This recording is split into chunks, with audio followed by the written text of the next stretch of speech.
Those of you who saw our previous film, which was called Influencing the Horse's Mind, will remember this scene. This is a fine, well-bred, 3-week-old Arabian foal and has not been subjected to imprint training in any form.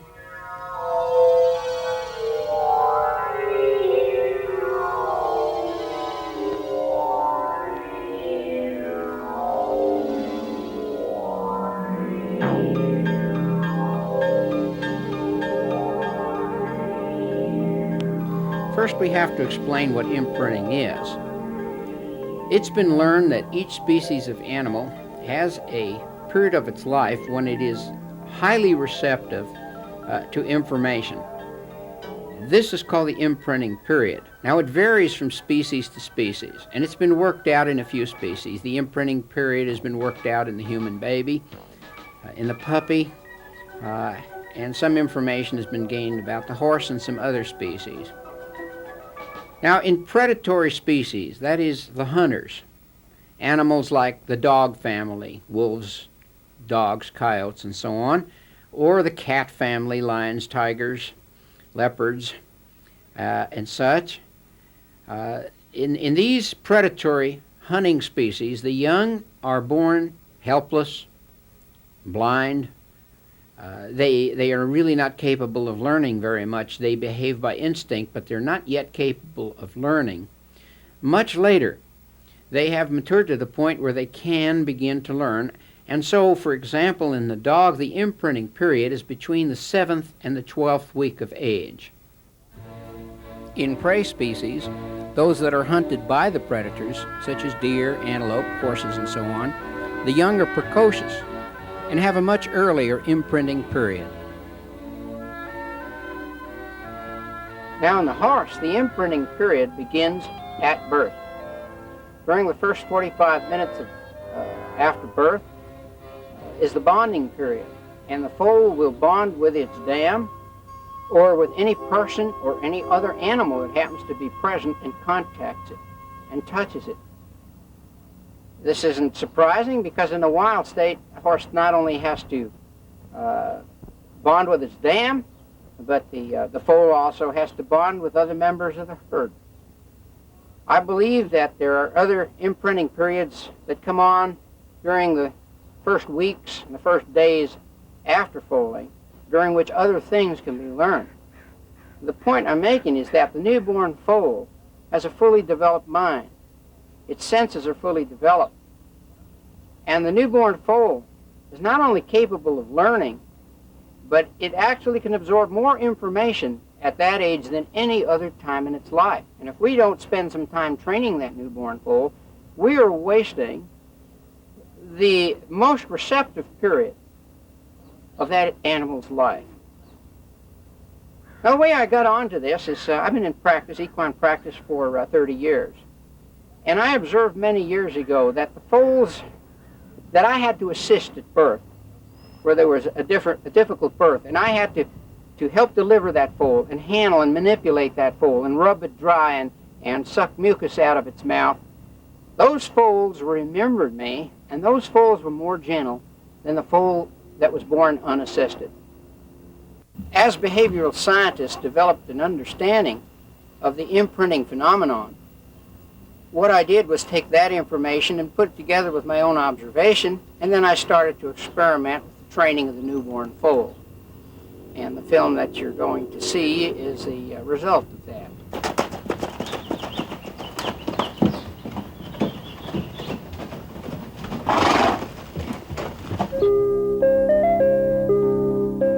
I believe that the best time to begin imprint training is the moment the foal is born.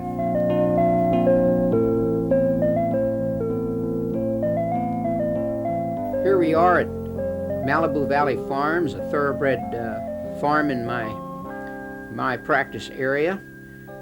This mare just foaled, nice mare, daughter of Secretariat. She's got a fine stud colt. He's just been born a few minutes ago, has not yet gotten to his feet. Farm manager here, Mark Cardeal, is catching the mare. And now I'm going to start the imprint training on this newborn foal that is not yet ever been on its feet. Repetitiously rubbing and handling every part of its body, desensitizing it. The brain is a computer, and during this imprinting period, this first 45 minutes after birth, it's especially receptive. The current is on, the computer is ready to be programmed, and the things that occur during this imprinting period are permanent. They're permanently programmed into the brain of the foal.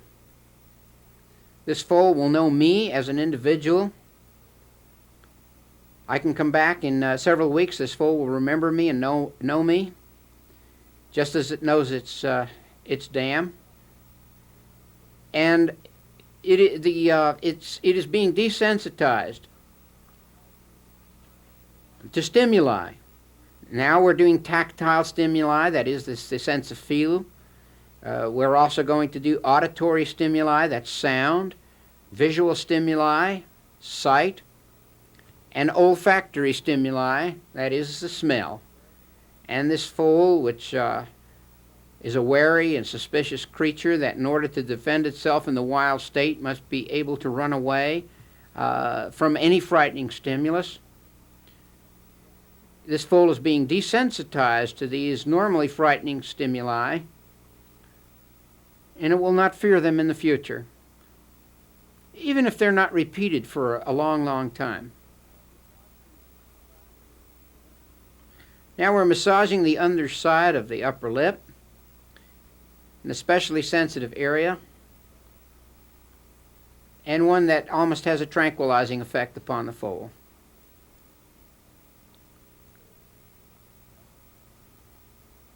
This foal is thinking of getting up. It would like to get to its feet. You can see by the sucking motions it's making that its appetite is a good, healthy one. It would like to nurse. As is normal in foals of this age, it takes a little while for the circulation and strength to get into its legs where it will actually be able to stand. Its first attempts will be unsuccessful. It's going to fall and flop around. That's perfectly normal. I'm desensitizing every part of the body surface between the legs, under the tail, the bottoms of the feet. We should also desensitize every body opening.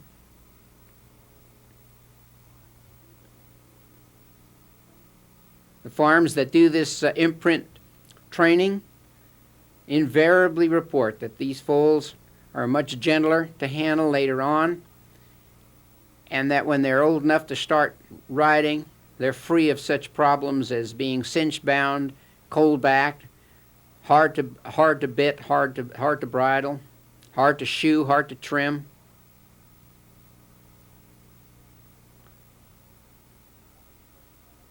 Nice, strong, healthy foal. I put the clippers on them, and I use big clippers and little clippers because the sound is different and they can't identify. And I just put the clippers all over their body. I don't clip them, but I buzz it all over their body. And if you get a sprayer with some water in it, break into a fly spray. And whatever you want.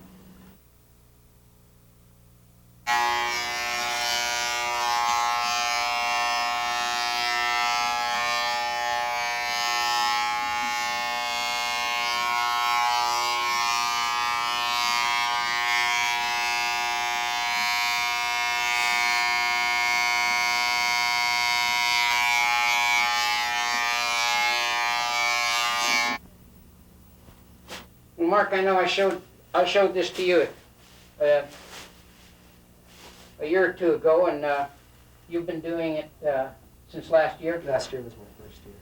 And you're happy with it? Very happy. I can see. How much time do you spend with each foal? About 45 minutes. And do you always do it before they get up? You start just like we're doing it here. Just as soon as the foal is out.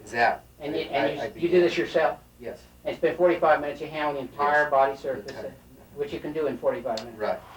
Now, you've had 2 foal crops then. This is the last foal Yes. for this year, right? Yes, And so you've had experience with 2 foal crops. right. What do you see different in those foals compared to previous years? They're a lot tamer. They're a lot easier to handle than before. When you begin to halter break them, they seem to be a lot easier. It's easier on the foal and it's easier on the person that's handling the foal. Less injuries, Less injury. I think, to both the people and the horses. Yeah. And what about the next few days? Do you, for example, I recommend they get that foal in a trailer by the 3rd day. Do you do anything like that? I usually don't do nothing with them until they're 6 months old. You mean you just handle them Yes. the 45 minutes at Right. birth, and then you don't touch them again? Well, no. They're every day. We put a halter on them, and they're taken out of the Oh, you do stall halter to the break. pasture. Yes, we do halter break them. Yeah. Then, of course, we trailer them to the breeding farm, and they do get experience there, But you don't do any further training, per se, other than halter break? other than halter breaking. And do you find when you go to start trimming their feet when they're a few months old, they retain what they've learned here within the first hour of birth? Yes. You can handle their feet, right? Yes, very, very well. Yeah. Well, of course, I've Seems observed to this for work. years, but Yes. I like to hear your observation on it and your own experience, because you've been raised in the business and you've seen many full crops, and but not too many that have been handled as well. Right.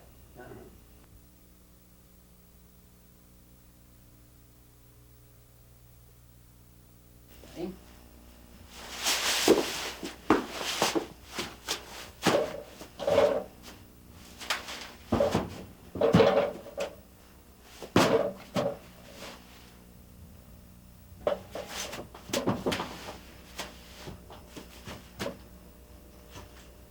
We'll just go on with our training here.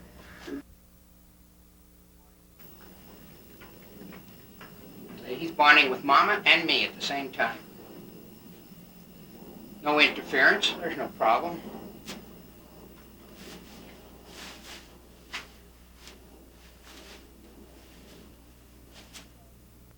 This is a good one. This is a good foal. And who sired this foal? 11 stitches. Oh yes, you told me that. Yeah. He was California Yeah. Horse of the Year, I believe, in '81. There's no need to do this early, but we can get this foal used to crinkly plastic right now.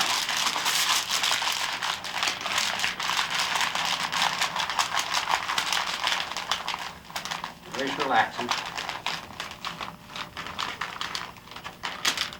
As long as we don't hurt him.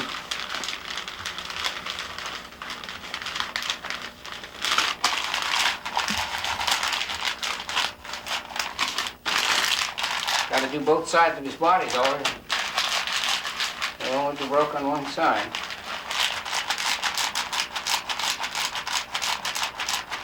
"30 times is a minimum for any stimulus.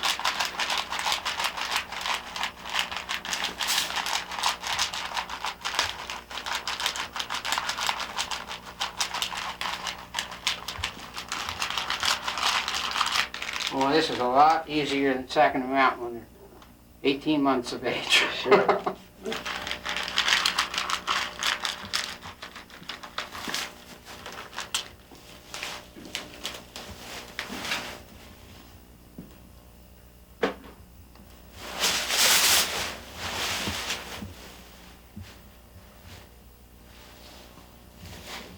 We'll be ready to nurse you.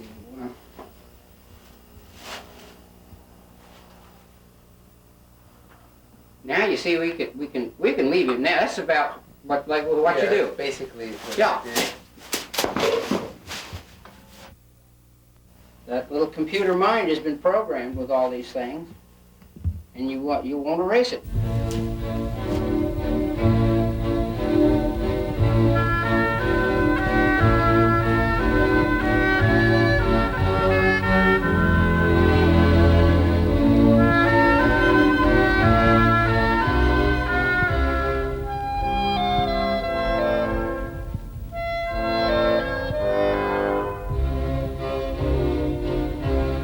It isn't mandatory that imprint training be done the moment the foal is born and before it gets to its feet.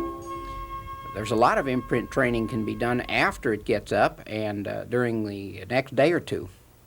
We're going to demonstrate some imprint training on a newborn foal. This is a 12-hour thoroughbred foal.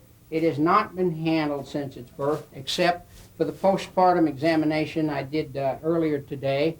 And we deliberately didn't try to desensitize this foal. We gave it its injections and an enema, listened to its heart, checked its eyes, and so on. So it's basically not been handled. We were saving that for this film. It's now exactly 12 hours of age, and the first thing I'll do is I'll bring it up to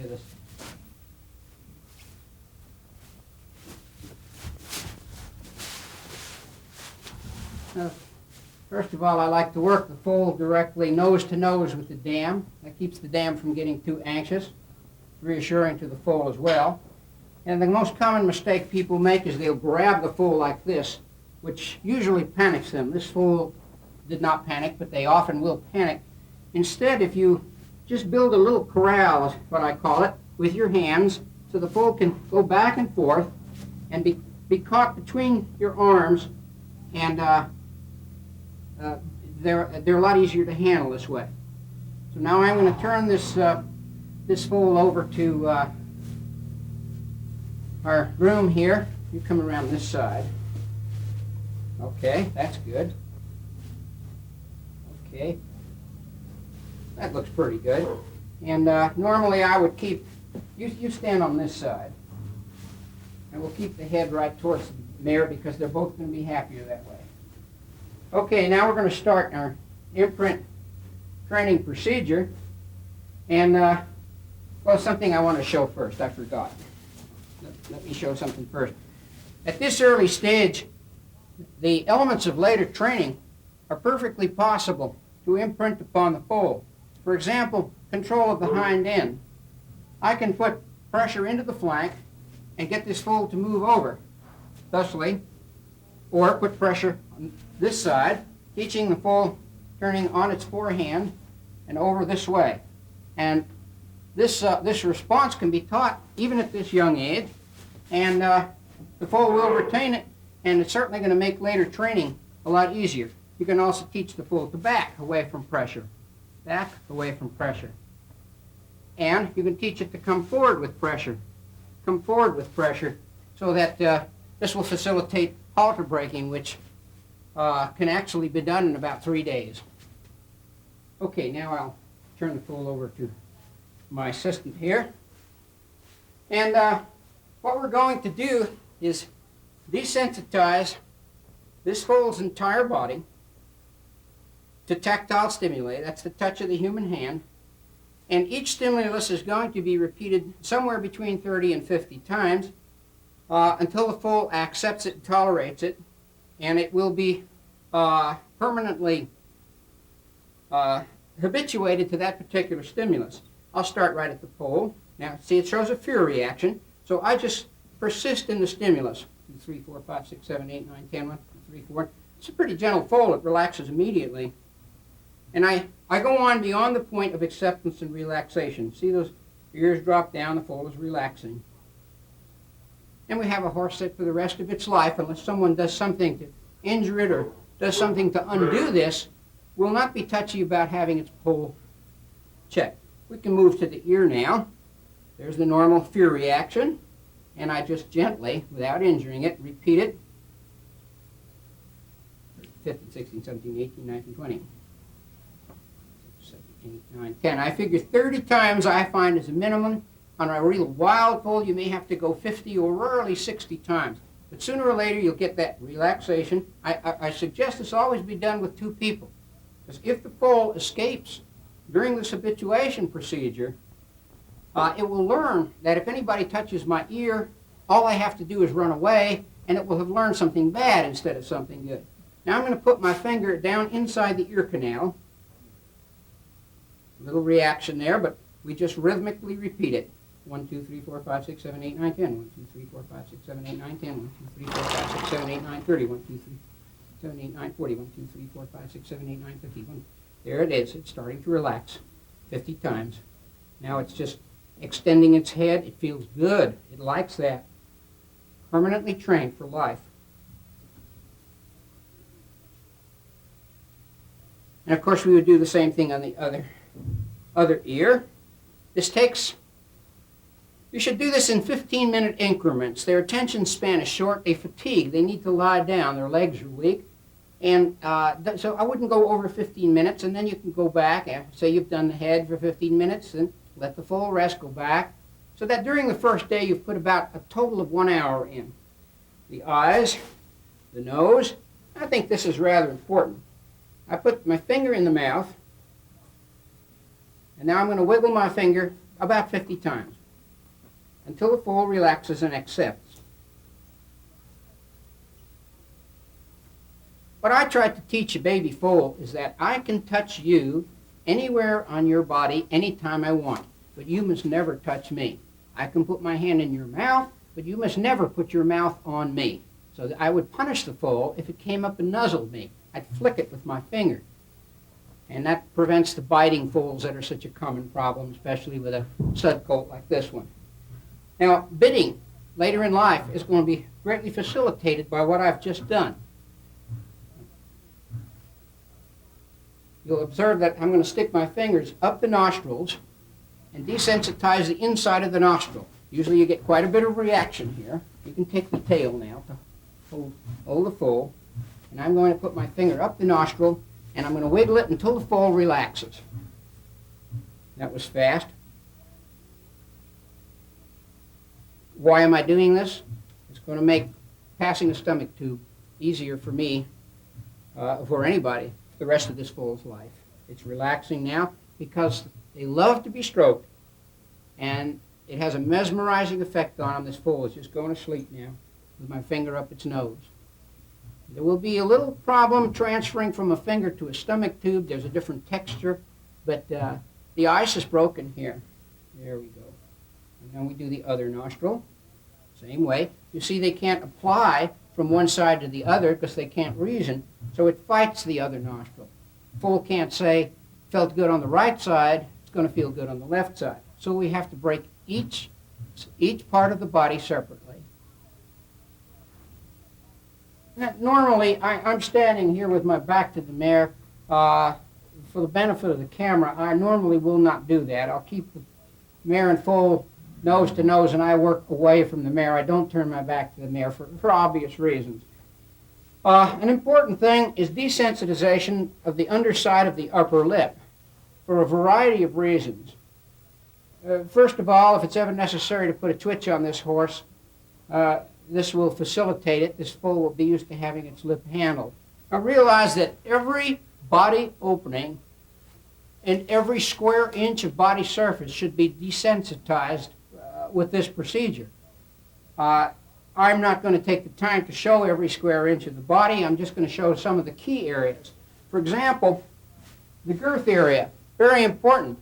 A lot of horses are cold back, resist the saddle or resist girthing, and some of them are that way all their lives. We can prevent that right now by taking our arms around the girth area, and I will start rhythmic pressure and desensitize this area until the foal relaxes and seems to be enjoying it.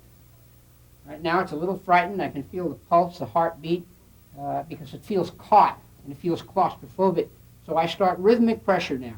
1, 2, 3, 4, 5, 6, 7, 8, 9, 10. 1, 2, 3, 4, 5, 6, 7, 8, 9, 10. 2. Don't let it escape. Don't stop until it relaxes. Starting to relax. Losing its fear permanently of pressure in this area, which after all is an unnatural thing. There, it's relaxing nicely now. All of these things are reinforced with occasional handling. After you put in an hour or so with this, if you put in 5 minutes once a week to reinforce it, that's all that's necessary. But even if you let them go for a long time, they retain it. Anytime I touch a new area, there's going to be a fear reaction. See, it's grunting and twitching, afraid. I'll just rub that area until it relaxes.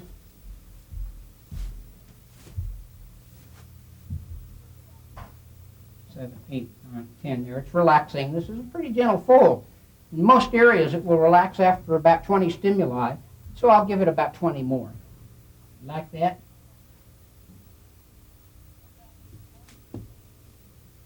We come back to the flank area, a very ticklish area, and we do the same thing.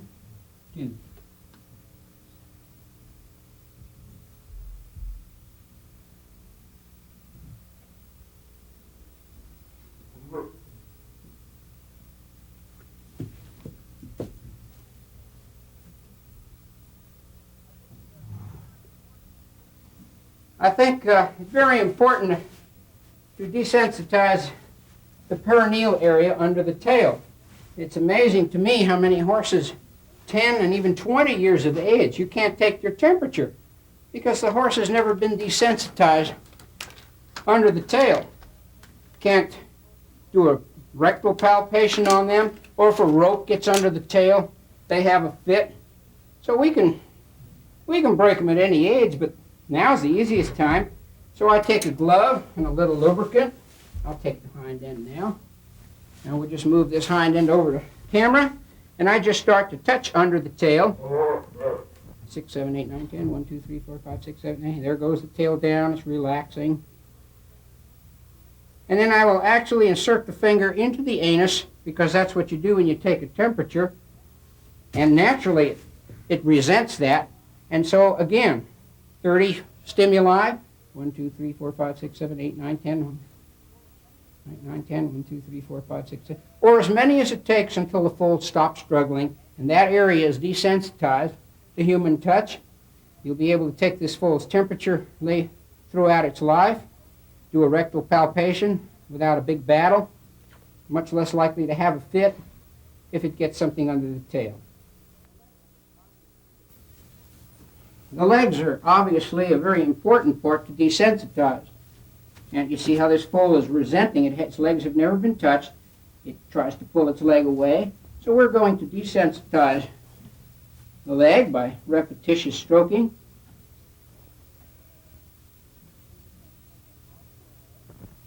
You do this, of course, on all 4 legs.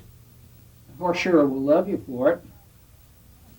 And after it's desensitized to touch, which we've just about accomplished here, you pick the foot up. Be careful not to injure the foal. Don't twist the leg. Keep it comfortable.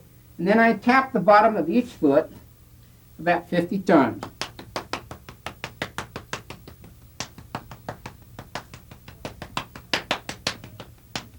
Or as many times as necessary to get the foal to accept this in a relaxed manner. It's a pretty gentle foal, so that should be sufficient. You do that on all 4 feet, and the first time the farrier goes to tap on those feet, you will not get the type of reaction you would if it hadn't been done previously. Easiest time to train a foal, right now, when it's smaller than we are, weaker than we are, but his brain is fully developed and is completely capable of learning, just as capable of learning now at this age as it is as a 2-year-old. We're on the Oak Brook Farm, Noga Park, California, racing thoroughbred farm. Gene Todd is the manager of this farm. He's managed it for 39 years.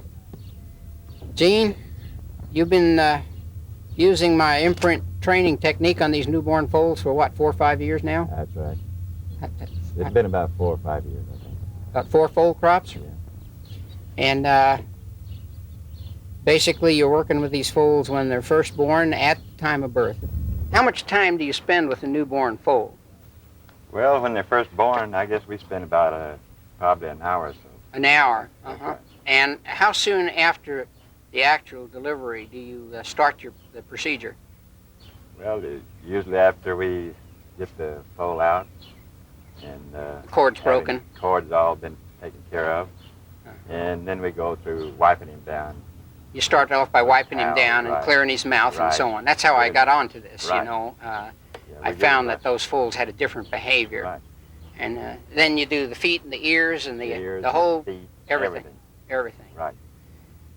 And you let the mare simultaneously sniff the foal and all that. We pull the foal after the cord's broke. We pull the foal around to the mare, let her go through, smelling. We like them to lay there. Or you let the mare bond with the foal for a few minutes before you start? Right. Okay. Because leaving the mare on the ground, giving them a rest, helps the afterbirth. The foal? Right. Or the mare? You mean Mare, you let the mare, you don't start till the mare gets back to her feet? Well, no, we start before that. Do you? Yes, we do. Mm-hmm. Yeah, we fool with that foal while she's still laying down. Mm-hmm. And usually it's kind of cold, so we give them the towel treatment and everything, wipe the water and everything off. All right. Well, the point I'm making is it's obvious that you don't feel there's any interference between bonding between mare and foal if you step in there even before the mare does. No problem at all. You haven't had mares reject foals? No, those mares like it. They like it? They like it. In fact, they kind of wait for you. For delivery. Some people ask, isn't the mare defensive and try to run you off? My experience is a mare really doesn't get protective until the second day, third day, as a rule. Well, I think when the mares are used to you and you're used to them, they'll go along with everything you want to do. Do you find less incidents of injuries when these foals are gentled in this manner and handled this way?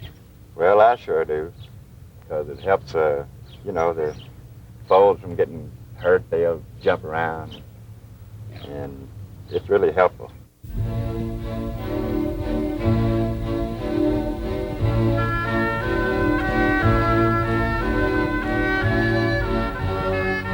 Okay, here we are at Saddle Rock Ranch with the same foal that we worked on when it was only 12 hours of age. That was 10 days ago. It's now 11 days old. And during that interval, it's not been touched or handled in any way. We just caught it, put a halter on it. Naturally, it's not halter broken. And we want to show you how well it retains what it was taught when at the age of 12 hours. We can handle this foal's head. It doesn't panic. It's jerking its head because it's not used to the halter. We can touch its ears. We can put our finger down in the ears and wiggle the finger. It was imprinted with this. I can put my finger up the nostril.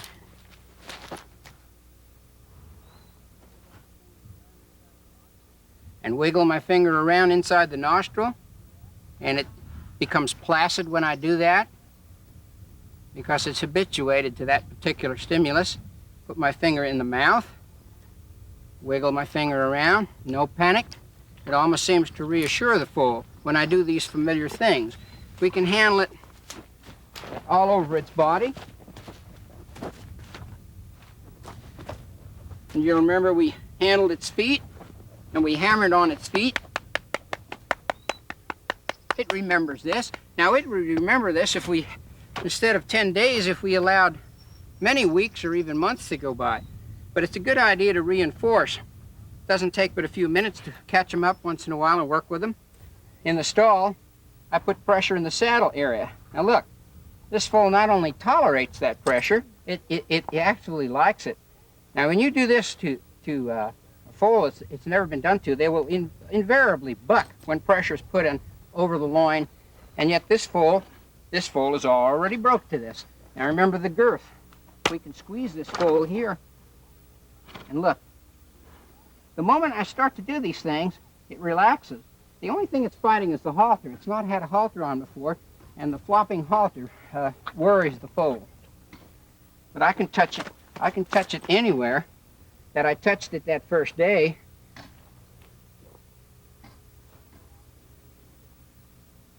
Without eliciting fear. Sure helps when you go to take the temperature. Remember we worked under the tail? Look at that. I can take the temperature. I can give it injections without the usual battle and without instilling fear into this foal that will make it increasingly fearful of human beings. Instead, each handling experience increases its confidence and gentles it. Now, to teach it to halter break it, as I said, we can use any method, any one of the conventional methods. I personally like to get them into a well-bedded place and work them sideways in a little circle, getting them to yield to the side. And you remember when we worked with this foal when it was 12 hours of age, I showed how we can get control in the various parts of the body, which will not only aid in the early training, but much later on when this foal is, when you start to ride this foal. So for example, I can already back this foal with a little pressure in front. See how it yields backwards? Because we did that when it was 12 hours of age and much weaker than it is now. You remember we also worked on hind end control. And I can show that best, I think, if I take the foal myself. This is the way we did it, if you will recall. We got it to yield to pressure back here, and now see how it's yielding. It's yielding that hind end, and it will yield in either direction. And that's the beginning of training. It will retain this until it's old enough to ride, and some of the very foundation work of training under saddle has already been established, and that is yielding to pressure in various directions, back, or forward, or yielding to flank. And we do the same thing with the head, and we have the beginning of halter braking. As we put pressure on the head in one direction or the other, we don't try to teach the foal to lead going straight ahead, but to yield to the side, and then when it follows us in a circle, later on we will expand that circle until it's actually leading. Annie, you're a trainer. You'll work very hard, I'm sure, on some of these green horses to get that much, right? And we've already got it. That would be a head start. Yeah. That would be a head start. And this foal will retain that if it's never done again. That's programmed in that computer mind. And when you start to ride this foal 2 years down the line, the first time it feels that flank pressure, it will yield to that flank pressure in either direction. And that's what I like about this imprint training. It's so much easier to do it now. And now is the time to teach this foal to load. It's fortunate that a lot of mares have to go to the stallion and are loaded into a trailer with the foal because the foal gets the benefit of that experience.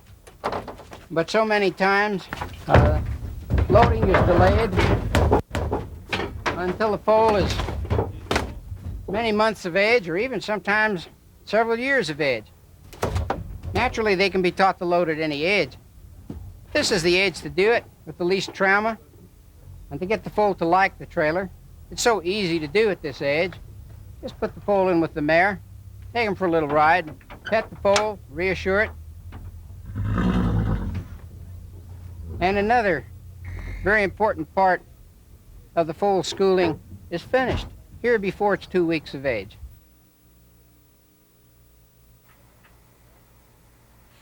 The lasting results of imprint training can really only be fully appreciated by somebody who has experienced it.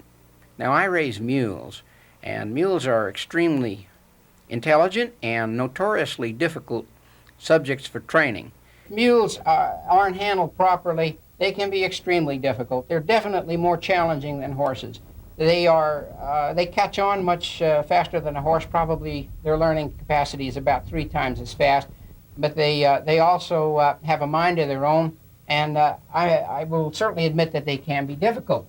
One of the common mythologies about mules is you must never touch a mule's ears. They're very defensive and very difficult about their ears.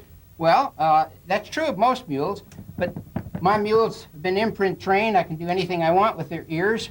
I can twist them and turn them, and I can pull on them, and they're perfectly happy to have their ears touched. And we can touch them anywhere else on their body. Because these mules were imprint trained at birth. Just as soon as they were born, they were handled all over.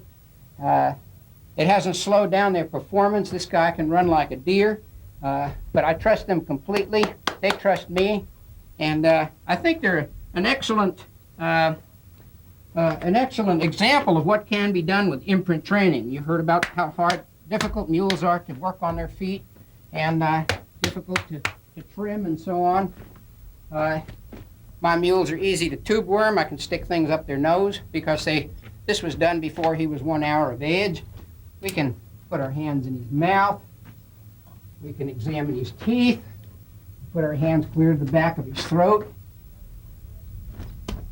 And he doesn't resist, he doesn't fight, he's just really good about it because all of this was done very early in life. The other mule, same way, they're both the same age, they were born 2 weeks apart.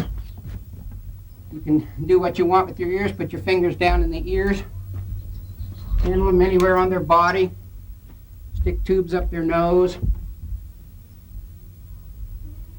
put your hands in their mouth, grab their tonsils if you want. I can go all the way to my elbow into their mouth. As you can see, there's no resistance, no fight. Handle their feet.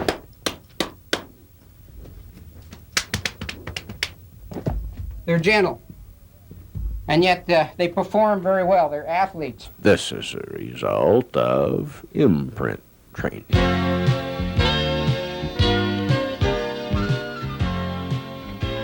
We have a different situation here. We have a 5-day-old colt that's not been handled except for its postpartum examination and injections.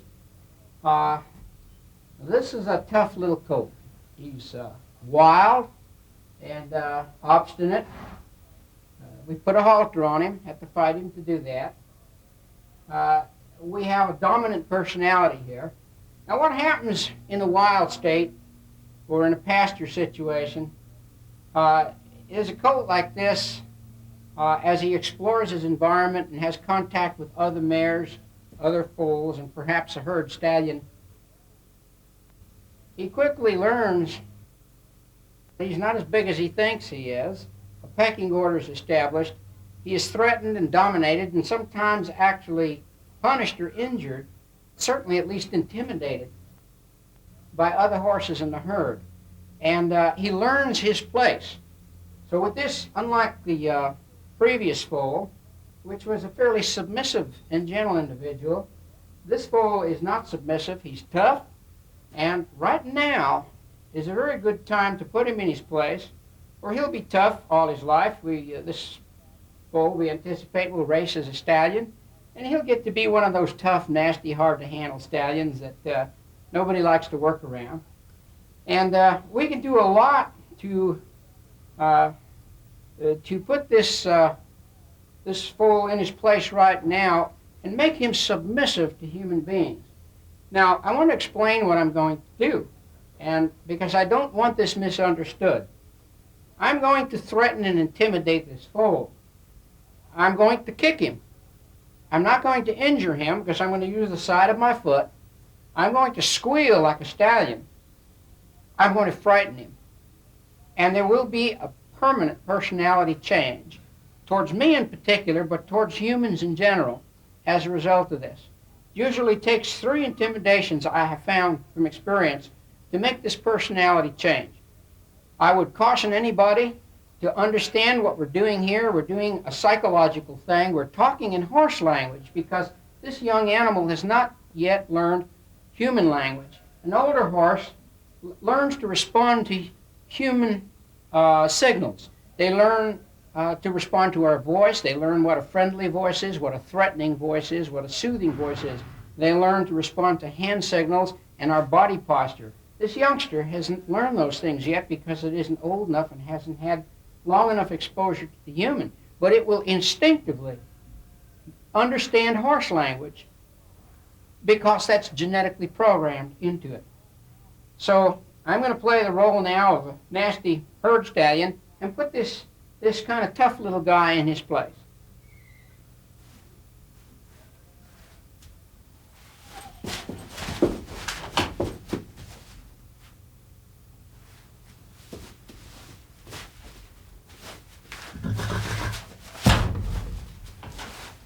Again, we want to work in front of the mare.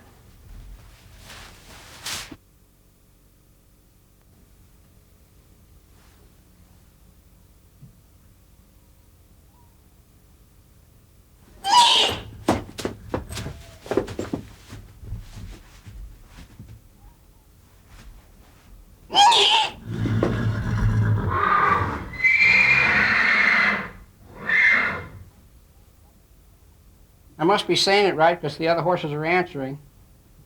He's frightened now. One more time is all it will take.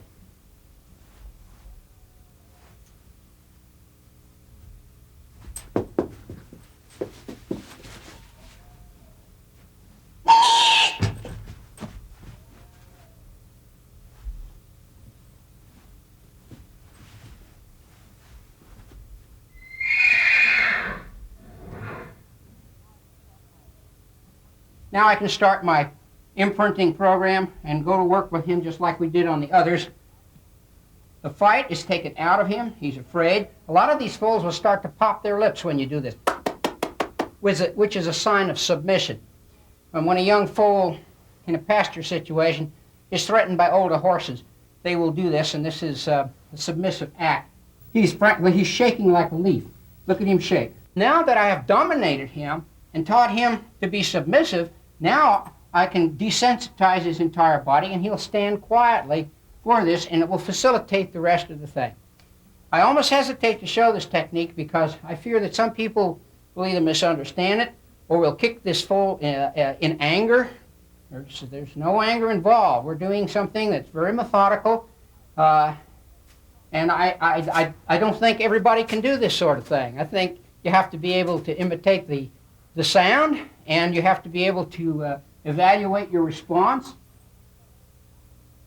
And we've got a good response on this tough little foal that for 5 days has been having his own way and pushing everybody around. How does the foal's behavior and his responses now, after I've worked on him, how does that compare with the way he acted the last 5 days? I didn't see him. Can you describe what the problem was? The foal before would run away and hide behind the mother, or it would, if you came near it, would kick out and strike at you, and if you tried to hold at all, it would struggle and just run away, and it was just very either aggressive toward you and just wild. You just couldn't hang on to it, couldn't, any kind of restraint, it would just freak out. Okay, we're 20 minutes later to show that the response wasn't a temporary response, but is a lasting response. Here's a foal that has kicked and struck at anybody that tried to touch it or handle it. I squealed 3 times. I kicked it 3 times. I observed the desired response. That response is permanent. This is now a submissive foal, a complete personality change.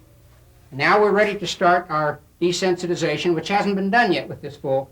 But we can go ahead with the entire procedure as we showed on the previous foal. But look at the difference in personality. And I can come back in 3 or 4 days. This foal will remember me and will still be submissive towards me. And this is a foal that wasn't submissive towards anybody. It's just a great, terrific change.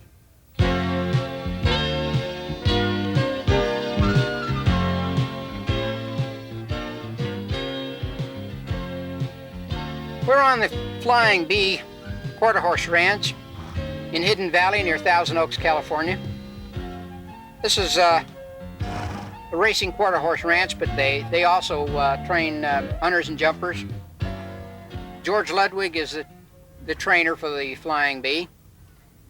And what we're going to show here is some of the training procedures in a foal that's a little bit older. This foal is 3 months of age. You can put a halter on it. You can handle this foal. We have a rope tied around the neck with a bowline rather than to the halter. So the pull is not on the halter. And if the foal pulls back, that minimizes the chance of injury.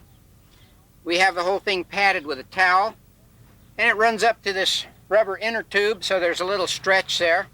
This foal is just barely learned to tie. It may blow up and try to pull back. Now these procedures can be done at a much younger age, and we advocate that. You can teach a foal to lead at 3 or 4 days of age. You can teach him to tie at 7 to 10 days of age. You don't leave him tied. You have to stand by with a rope that will slip and stay with the foal and protect it, but they can be taught that young. Now, some of the gentling procedures that can be utilized One procedure is what I call brooming. We take an ordinary broom and we move the broom all over the foal's body. This desensitizes the foal to the tactile sensation of the broom going over the body.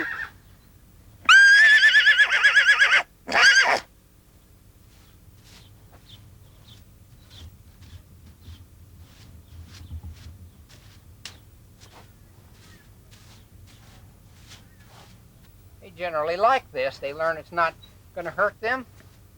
And this foal was not imprinted early in life, and it's taken this very nicely. Okay, now another good gentling procedure is a water hose. It desensitizes the foal to a temperature change, tactile stimuli, the sound of the water, and I think it's one of the best gentling procedures. Pick a warm afternoon to do this because the foal, while it will be frightened initially, will very quickly start to enjoy the water and persist until the fear reaction starts. Start down near the feet.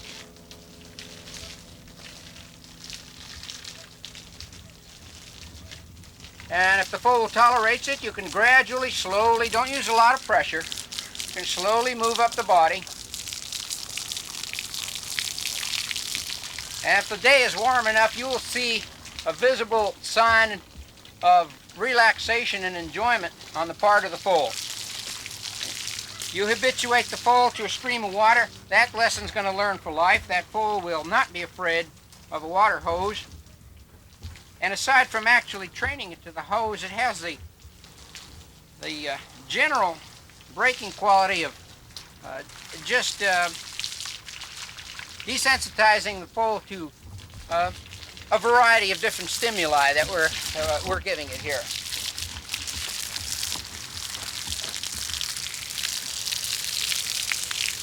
On the first experience, I try to stay away from the head and just do the body. The next time we hose the foal down, we can go ahead and cautiously sprinkle the head a little bit. The flag is up. And they're off. Sylvieville and Pair of Deuces are heading toward the front. Pair of Deuces gets the lead. Let's go back to Oakbrook Farm now and talk to Gene Todd again about the effects of imprint training on racehorses. You've got some horses that were imprint trained at birth. You've seen them go to the track. How's the performance been? Well, they do good. They're broke. They're easy to handle. People, in fact, say to me when I send them out to be for the training that, well, these horses lead. They do this and they do that. Mm-hmm. And I said that's from breaking them when they're small. Mm-hmm. Loading them in the trailer and hauling them around. And they certainly don't lose their desire to run. They don't lose that's of course I see that as a complete myth. The racehorse doesn't run because he's frightened. He runs because he wants to run. That's right.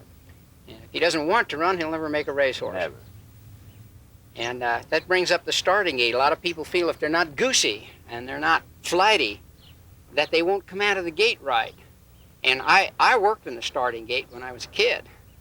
And I've watched a lot of horses come out of the gate. It was a quarter horse track, and they really come out. And my observation is that it's the horse that's a little better trained, a little calmer, is the one that comes out of the gate with better form. And in a sprint, the race is won or lost right there in the gate. That's right. That's right. Yeah. I think if a horse is the one that's standing there ready to go, is not moving around, it's the one that's going to come out of that gate a lot better. Mm-hmm. A good calf roping horse will accelerate out of the box with greater acceleration and impetus than a thoroughbred will come out of the starting gate. They really come out, don't they? Right.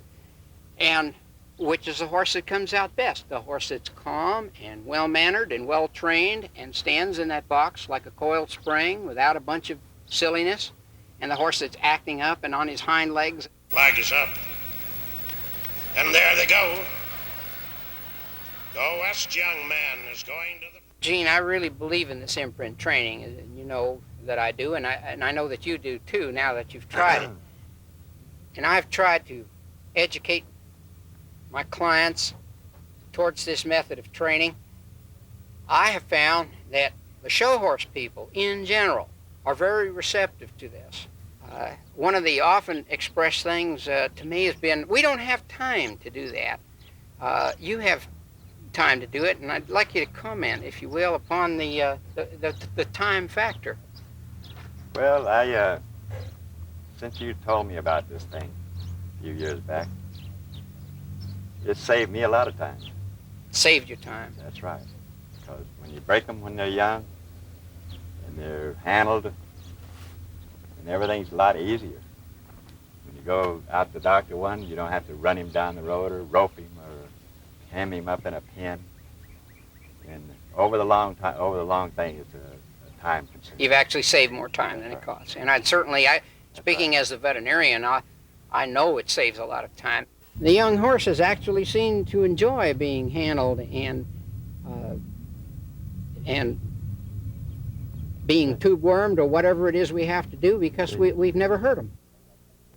You can tell, I think they're a little envious of each other. Like when one's getting petted, the other isn't getting petted, and that's what they think they're doing there. And they'll still run, right? They'll run. On the stretch, With Liberty maintains the lead by a length and a half. Hot Drums at the rail is second. Emmett K closes into third. It's With Liberty leading it past the furlong pole. Hot Drums at the rail is second. Here's Emmett K moving up on the outside to challenge. Emmett K is moving quickly on the outside, overtaking With Liberty. Hot Drums races in third. It's Emmett K drawing clear. And Emmett K finishes first by 2 lengths. With Liberty was second. Hot Drums and Nevada Sage in a photo for third.